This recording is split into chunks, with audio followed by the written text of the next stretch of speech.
We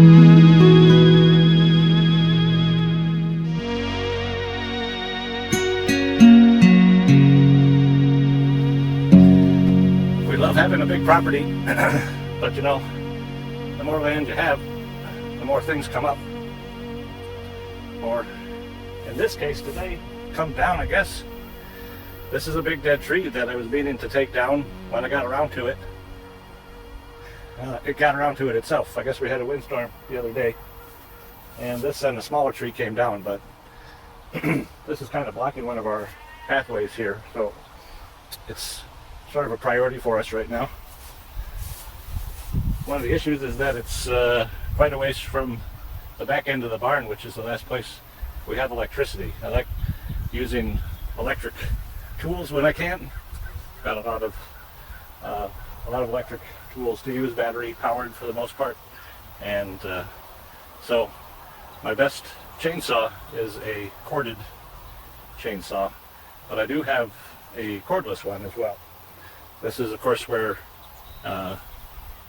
instance that gas-powered device might be the best thing to have in this case, because I think that my battery's probably going to die while I'm in the course of working on this. But that's, fortunately, I've got the benefit of time on my side. So I'm going to cut what I can and charge the battery, come back and finish it another time. We'll see how far I get. Next thing will be figuring out what to do with all this dead wood. Might be time for Hoogle Mound number 2. We'll decide later. Safety first.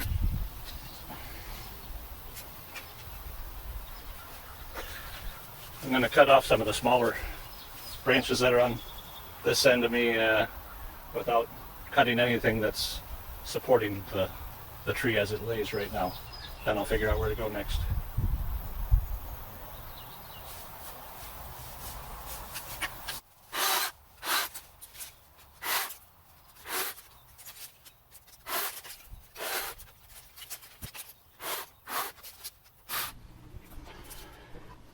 So, I realized that it may appear from my videos, which I get to do the filming and editing on myself, that it looks like I know what I'm doing.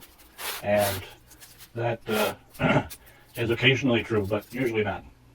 So, let me first just start off by saying that before we moved to this property, I had never used a chainsaw before, and I was scared of chainsaws. Definitely didn't really want to use them unless I had to. But we have had instances through our lives where there were projects that required someone who could use a chainsaw.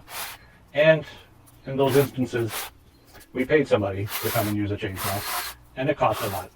And it was not always convenient time-wise either. Sometimes we had to wait for quite a while for things to get done. So this tree came down in a windstorm, and there were people all over the cities who had trees down.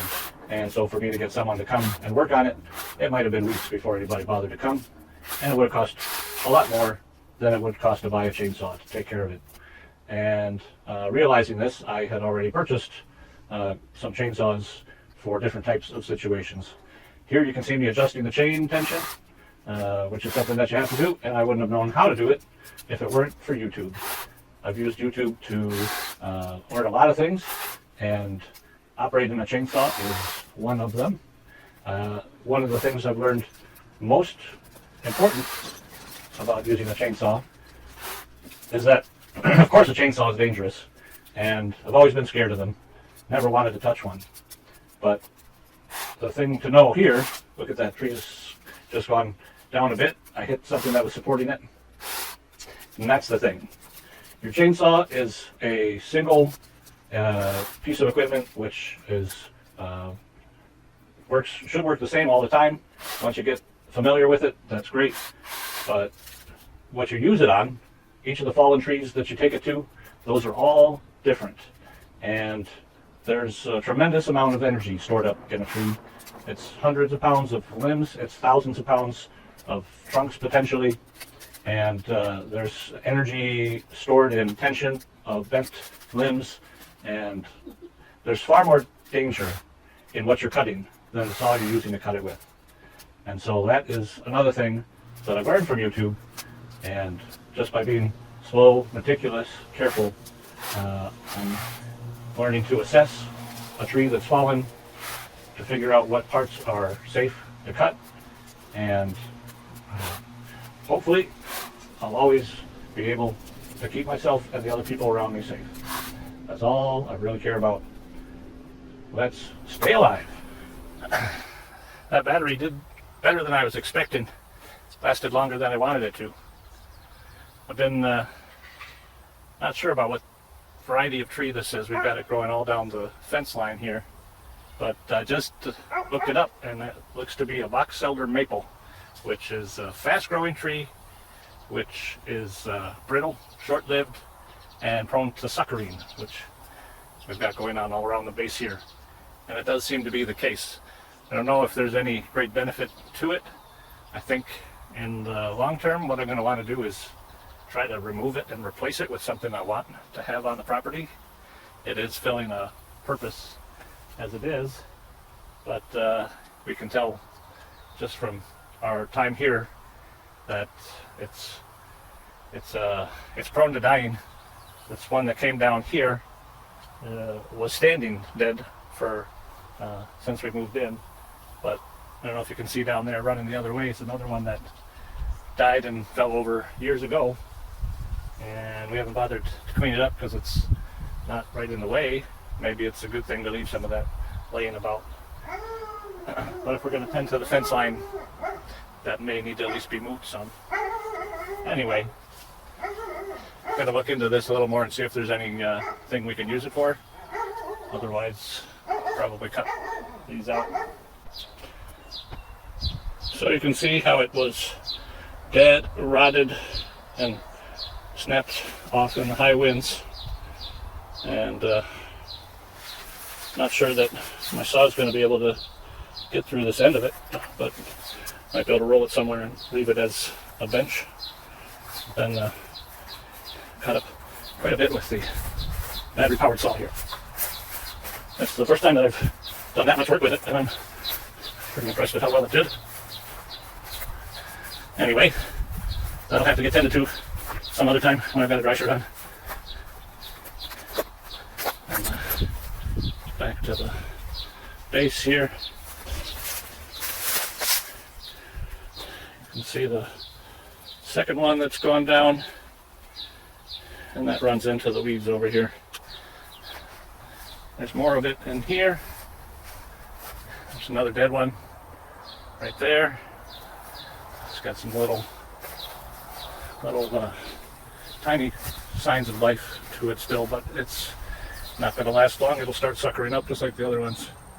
And then, not sure if that's what that is. Still need to identify a lot of the trees on the property.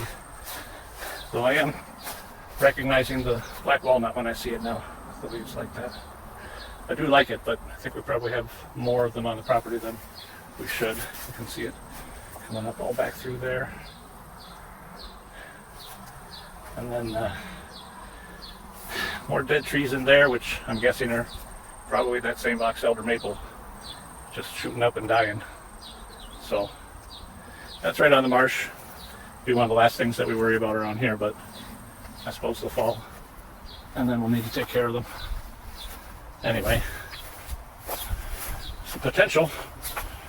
This is some that was cut up when we got here, overgrown in the weeds here, but those could make some nice little seats somewhere. Cute little stump gathering. I might move those. Here's the beginnings of our first hugel mound. It's basically just a wood pile right now. We need to get some dirt on top of there. But that old dead stuff that I just cut up is perfect for a hugel mound, because one of the main things that you need the wood that you stack inside of it to do is to rot. Once it rots, it starts to hold on to water, and then you don't really need to water your garden that you put in the mound. So maybe right here we got room for a second mound, and then we can dig up some dirt and get them buried. Start using them next year. give them a winter to settle down. So much to do.